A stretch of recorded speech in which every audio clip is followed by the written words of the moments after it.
Inabalável também teve Maria, não é mesmo? Não duvidou em nenhum momento. Essa nossa primeira leiga, modelo que a gente tem que seguir, também nos inspira na nossa fé e nos inspira também a sermos educados e educadores.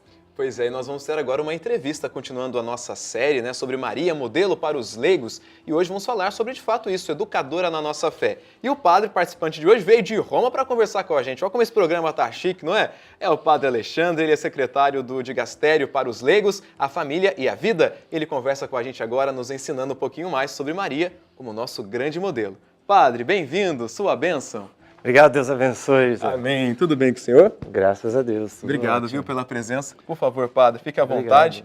O padre está presente em Aparecida para um encontro muito especial também, né? O Congresso Mariológico, começando hoje, e a gente rende graças a Deus por isso. Mas, ô padre, o senhor é natural de onde? Eu sou carioca, já. Ah, coisa boa. Sou do Rio de Janeiro. O último tempo estava trabalhando em São Paulo antes de ir para Roma. Mas... E agora, quanto tempo lá em Roma?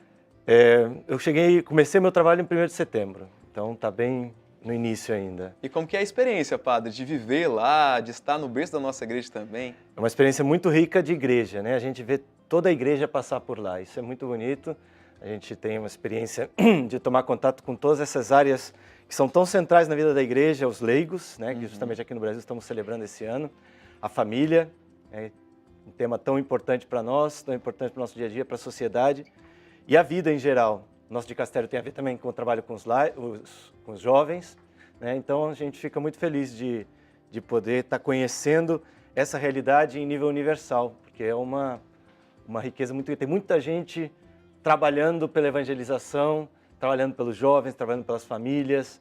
A gente tem contato com os bispos do mundo inteiro que passam por lá.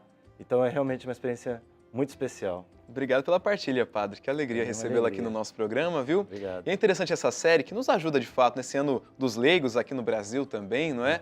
Temos um modelo, um espelho que é Nossa Senhora. E é tão bonito esse projeto de Deus que ele quis, na sua simplicidade, nascer no seio de uma família e ser como nós, né? E nada melhor do que ter uma mãe. A gente estava sempre dizendo na semana passada, antes do Dia das Mães, né? Exato. Ter mãe é tão bom que Deus quis ter uma. E Maria teve essa missão de educar o Cristo. Então é a nossa educadora na fé também. Sem dúvida. Isso, a igreja tem muita consciência disso. A gente, às vezes, pensa uma mãe, em primeiro lugar, como aquela que protege, mas a mãe é também aquela que educa. É aquela que se preocupa de que os filhos possam crescer como pessoa, possam crescer espiritualmente, fisicamente, desde a alimentação. Né? Se o filho diz que não quer comer, ela faz comer. Se diz que não quer ir na escola, ela faz ir na escola. Né? Então, assim... essa dimensão é muito importante ter presente, porque é comum que a gente, em primeiro lugar, tenha essa relação com Nossa Senhora como uma relação assim de proteção, Maria que nos cuida, que nos protege. Só que o ser mãe implica também essa outra dimensão. De fato, o documento de Puebla, quando os bispos da América Latina se reuniram, eles falaram claramente, Maria é educadora na fé, é pedagoga do Evangelho. O documento de Aparecida, escrito aqui neste lugar, também repete essas mesmas frases, né, essas mesmas ideias. Então, acho que é muito importante a gente ter consciência dessa ação educadora de Maria. É bonito ali, é algo, não sei se é São Luís Maria de Montfort, São Bernardo quem escreveu, padre, e dizia sobre a obediência de Jesus para com Maria. Porque é Deus, e é Deus obedecendo uma mulher simples, né? Exato. Mas isso mostra essa questão mesmo que a gente estava conversando, o senhor bem disse agora, né?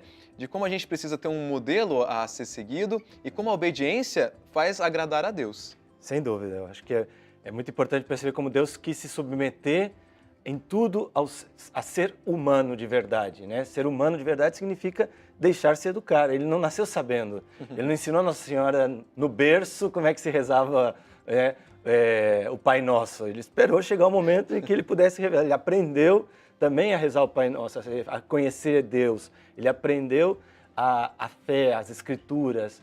Maria certamente ensinou a Jesus, né, a ler as Escrituras, a conhecer a história do seu povo. Isso é muito bonito. E essa dimensão de educação, eu pertenço ao movimento de Schoenstatt, né, que é um movimento muito mariano, e o padre José Kentenich, que é o nosso fundador, dizia que Maria nos educa em 3 dimensões. Como é que ela nos educa, né, como mãe espiritual? E ele dizia, em primeiro lugar, nos educa pelo seu exemplo. Obviamente, vendo o que ela fez, nós também aprendemos como filhos como devemos ser. Por outro lado, nos educa pela sua intercessão. Maria foi colocada por Deus, já nas bodas de Caná a gente vê essa ação intercessora, depois na cruz Deus nos dá Maria como educadora e mãe, né? Então ali a gente também, pela intercessão, a gente confia que Maria pode pedir para Deus a graça, a ação do Espírito que nós precisamos, né? Estamos agora nos preparando para Pentecostes. Maria é aquela cheia do Espírito Santo, ninguém melhor do que ela para implorar esse Espírito para nós, para que nos mova realmente em caminho da santidade, no caminho da nossa vida mais de acordo com aquilo que Deus quer. Mas é importante também perceber que ela nos educa com o seu amor, ou pelo seu amor. Essa é a terceira dimensão, né? Então é muito importante a gente cultivar isso que todos nós sentimos, que quem está nos assistindo nesse programa, né, aqui na TV Aparecida, todos sentimos um grande amor por Maria. E esse amor, ele toca o nosso coração. Quando a gente olha para ela, parece que algo mexe conosco, né? De fato. O Papa Francisco, ele é muito consciente disso. Eu tive a oportunidade uma vez de conversar, né, com ele sobre esse tema, e ele relatava como ele foi descobrindo, justamente na vivência de um santuário mariano, o santuário de Nossa Senhora de Luján, lá na Argentina, que seria o santuário de Aparecida, né, o santuário nacional deles lá na Argentina. Ele dizia assim: eu tive muitas vezes a experiência em Luján que Maria mexe com as consciências. E aí, não sei se eu posso contar uma história, talvez vocês que estão aí podem ter já escutado alguma vez essa história, mas eu relato num livro de entrevista que eu fiz com ele, em que ele fala assim: eu tive uma experiência que quando eu confessava as pessoas no santuário de Luján, de um lado da basílica, as pessoas faziam as confissões muito normais, como as de sempre, mas quando confessava do outro lado da basílica, porque eles tinham os confessionários do lado da basílica, assim, de um lado e do outro, elas eram confissões muito mais profundas, de anos de vida, de conversão, muitos anos que não tinham vindo se confessar, as pessoas estavam muito mais tocadas. E ele mesmo começou a se perguntar por que isso. E no santuário de Luján, não é como o nosso que a gente passa por trás, assim, né? Lá você tem que entrar e a imagem está lá na frente, como na Basílica Velha, digamos assim, né? Só que aí eles, nos dias de festa, eles conduziam o povo para passar sempre por um lado, então entravam pelo lado esquerdo e saíam pelo lado direito. Quando entravam, eram atrás das confissões normais. Quando estavam saindo, aquelas confissões mais profundas. E aí ele percebia que isso era por quê? Porque tinha passado na frente da imagem de Nossa Senhora, e a imagem, a presença de Nossa Senhora representada na imagem, tocava o coração das pessoas. E aí elas vinham emocionadas. E aí o próprio Papa, que na época era cardeal, perguntava: você viu Nossa Senhora? Né? Ninguém tinha tido uma aparição, mas tinha visto.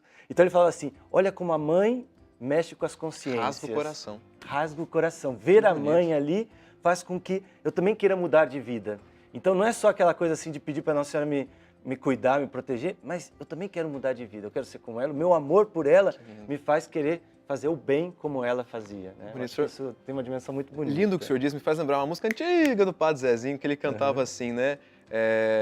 Se és quem acredito que tu és, mãe de Jesus e ele é Deus, e depois ele vai falar no refrão, né? Então me dá um pouco desse amor porque eu não consigo me converter. É bonita essa riqueza do Padre Zezinho, catequista, e vai ao encontro do que o senhor estava dizendo. Ô padre, agora é interessante porque tem uma passagem do Evangelho, um acontecimento na vida pública de Jesus, né? Antes mesmo, né, da vida pública, dos milagres, que parece que Jesus é um pouquinho arteiro, desobediente, né? Nós vamos ler um pedaço desse trecho aí, que é o encontro, que a gente até medita no Santo Terço. Olha só para a gente rezar um pouquinho e ler essa passagem do Evangelho com você aí de casa, né? Então foi com eles para Nazaré e era desobediente. Jesus ia crescendo em sabedoria, estatura e graça diante de Deus e dos homens, né? Está lá em Lucas, no capítulo 2, versículos 51 e 52.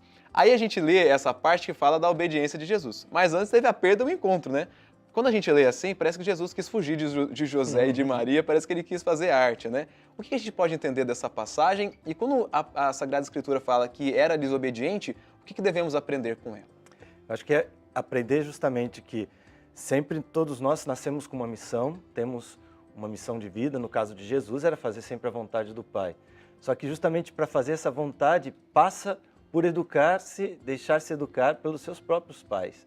A obediência de Jesus nesse caso e a sua sabedoria se vê justamente no fato de estar com o coração aberto, né, para seguir os seus pais. Embora ele tenha desaparecido por alguns dias, né, porque tinha ficado ali ensinando, cumprindo a sua missão, essa missão continuava sob a tutela dos seus pais, e ele não deixou de viver isso, né? Ele realmente acabou voltando para Nazaré com os pais, né? E eu acho que é muito importante a gente perceber que Jesus realmente se submetia. E porque se submetia em obediência, crescia em sabedoria, estatura e graça, que é como termina esse texto, né?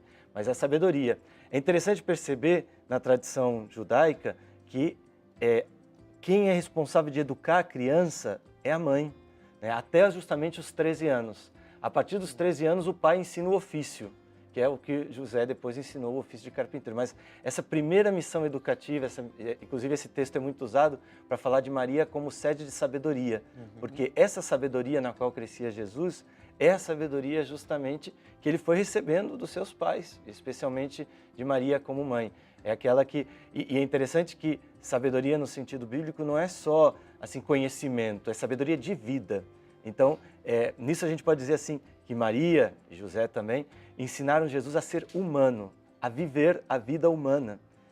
Então, não só a sabedoria de conhecimento das Escrituras, isso também, mas a sabedoria de vida, que implica também na tradição judaica, e a gente vê no Antigo Testamento, no livro dos Provérbios, livros da sabedoria, a disciplina.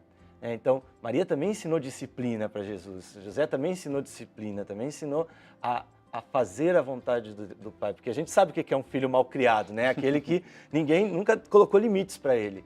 Então ele acaba, o filho mal criado pode espernear, mas a gente vai colocar limites, porque se você crescer sem limites, né, você não vai ser um ser humano adequado para viver em sociedade, né? Então acho que é interessante perceber que também nesse episódio, né, Jesus se submete com disciplina. Para viver bem a sua missão precisa deixar-se educar por José e por Maria. Que bonito, Padre. Suas partilhas fazem bem para o nosso coração. O Padre hoje é parecido, então, a gente estava lembrando no começo do programa, 40 anos, não é, do atentado à imagem original de Nossa Senhora Aparecida. E hoje eu estava rezando pertinho da imagem e eu falava assim, por que Deus permitiu, né? Eu acho que a gente faz essa pergunta muitas vezes para todas as situações da vida que a gente não quer passar. Por que o senhor está permitindo isso comigo, né? Por que está permitindo isso com o Brasil, enfim, nas situações políticas, sociais e tal? Aí depois vem o tempo do deserto, mas vem o restauro, como aconteceu com a imagem. Exatamente. E aí eu vou lembrar o que aconteceu com Maria no episódio da cruz. Estava lá em pé, firme diante da cruz, e eu acho que ela não perguntava por que Deus está querendo isso comigo, né? Mas vivia uma fé inabalável. É educador nesse sentido para nós também, né? Aceitar em tudo, até o que não para nós não é tão bom, fácil de aceitar, mas aceitar com as mãos abertas. Sem dúvida. A tradição da igreja é muito clara nesse sentido de ver nessa atitude de Maria ao pé da cruz uma atitude de cooperação com aquele gesto de entrega de Jesus. Então, Maria cooperava ali também com o seu sim.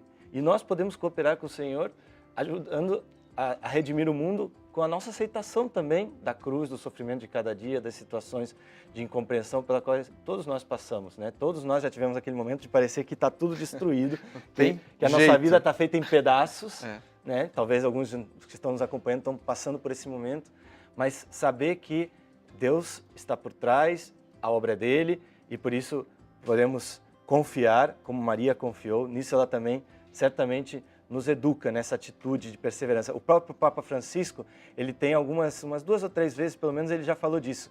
Se a gente pensa bem, Maria poderia ter pensado na cruz assim, tudo aquilo que o anjo me disse era mentira, ele me enganou, porque falou que esse cara ia salvar o mundo, que ia ser o rei do universo, e agora olha só o que está acontecendo com ele na cruz. Ela poderia ter se rebelado, justamente, mas não se rebelou, né? Ela se manteve firme, ela confiou e acreditou que Deus era mais forte, que algo ia acontecer depois, a restauração ia acontecer.